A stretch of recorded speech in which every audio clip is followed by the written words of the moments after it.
friends. Steve Stredbeck back with you here in the art of training horses and mules. I'm going to give to you today what I believe is the #1 tip or bit of information that you need to know in order to train horses and mules. It's so very important if you want to become good at becoming a master at the art of training animals.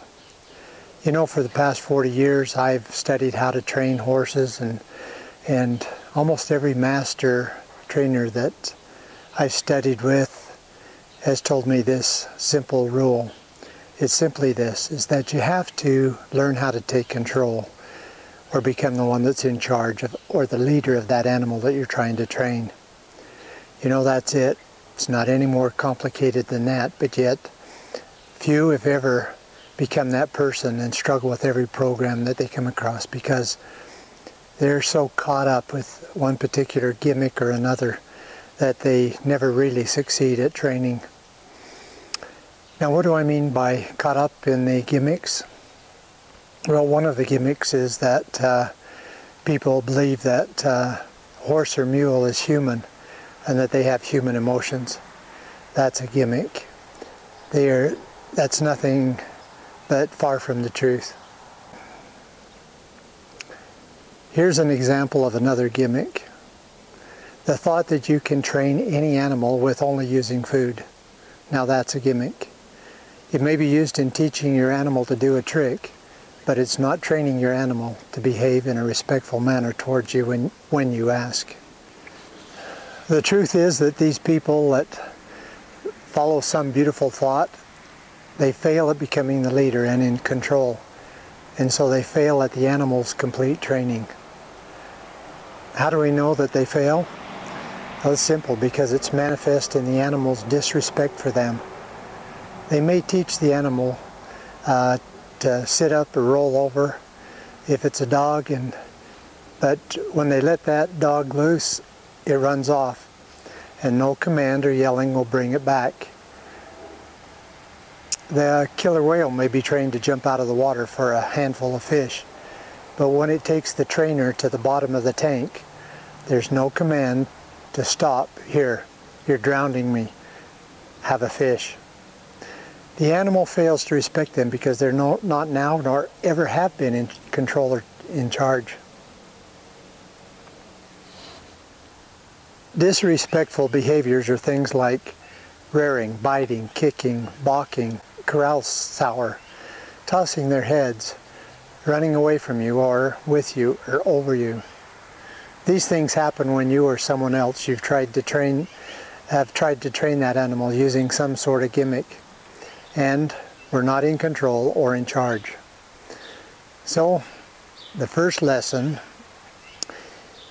is learning how to become the animal's leader, or the person in control or in charge. Basically what this means is that you learn how to control their behavior by becoming their leader. You get them to do what you want when you want. It's easy to observe that some horses are able to get the others to do what they want. So taking a lesson from them, we learn how to do this as humans. Controlled behavior requires controlled action on the part of the horse or mule. This is usually demonstrated by the moving of their feet in some direction, forwards, backwards, left or right. When we control their movement, we become the one that's in charge, or in other words, we can train them to behave the way that we want them to behave. Some of you have had the experience of taking your horse or mule to a professional trainer, only to experience that after you got your horse back, it resorted to the same bad behavior it had before taking it to the trainer. This is because you were not the one in charge. You let your horse dominate you, and consequently it started doing just what it wanted to do. There are many exercises to learning how to become the one in charge, which I go over in my book and video series, but really here's the secret to becoming the one in charge. I want to give it to you in just a simple nutshell. Remember, this is a huge generalization. When you're training a behavior, correct even the slightest error or misbehavior in your horse or mule's part, as soon as it occurs. The second it happens, match the disobedience or mistake with light correction. Match every mistake or error with the same intensity as the mistake. Here's an example. If your horse starts to turn back to the barn, stall or pasture, etc., while leaving, on its own accord, without guidance from you, then correct the bad behavior immediately. Remember that you are the one in charge. Barn sour horses are usually allowed to make a full turnaround and sometimes allowed to move towards the barn before the rider corrects it. This is when the horse is in charge. This is way too late. What I suggest is if it so much as looks in the direction of the barn, turn its head the second it starts looking. Don't let little things become big things. You control them, they don't control you. The secret in tip 1 is this, to recap. All behavior is controlled when you are in charge.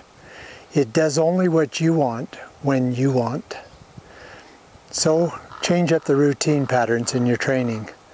While training a behavior, if it wants to go right, you turn it left. If it wants to stop, then you make him go. If he wants to go fast, you make him go slow. You become its leader and its trainer. Then and only then will your horse or mule give you the respect that you deserve. I want you to be happy in your training, and I want you to have a good relationship. Most people, when they lose control, is they start not wanting to be around their horse or mule.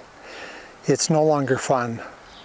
When you're in control and you're in charge, it's fun because they're not dominating you. They're not telling you what they want all of the time. It's up to you. So have a good experience and follow tip number 1 in your training.